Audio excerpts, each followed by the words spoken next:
Megastar Chiranjeevi కుమార్తె సుస్మిత కొనిదెల నిర్మాణంలో తాజాగా పరువు అనే వెబ్ సిరీస్ వచ్చింది. గోల్డెన్ బాక్స్ ఎంటర్టైన్మెంట్ బ్యానర్పై సుస్మిత ఈ వెబ్ సిరీస్ను నిర్మించగా నివేదా పేతురాజ్, నరేష్, నాగబాబు కీలక పాత్రలు పోషించారు. టాలీవుడ్ హీరోయిన్ నివేద కొన్ని రోజుల క్రితం పోలీసులతో గొడవ పడినట్లు వీడియోలు వైరల్ అయ్యాయి. ఆ గొడవ అంతా ఈ వెబ్ సిరీస్ ప్రమోషన్స్లో భాగంగా చేసింది.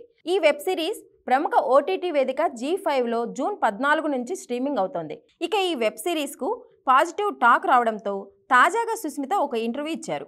ఇక ఈ ఇంటర్వ్యూలో తన బాబాయ్ ఏపీ ఉప ముఖ్యమంత్రి పవన్ కళ్యాణ్పై ఇంట్రెస్టింగ్ కామెంట్ చేశారు సుస్మిత. ఈ ఇంటర్వ్యూలో సుస్మిత మాట్లాడుతూ, పవన్ కళ్యాణ్ బాబాయ్ డిప్యూటీ సీఎం అయినందుకు చాలా ఆనందంగా ఉంది. పవన్ బాబాయ్ మాతో ఎప్పుడూ సరదాగా ఉండేవారు.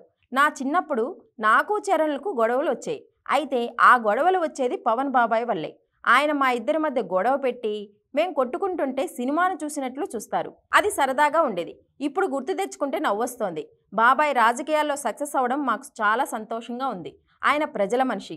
వారి కోసం ఆయన ఏదైనా చేస్తాడు అంటూ చెప్పుకొచ్చింది సుస్మిత.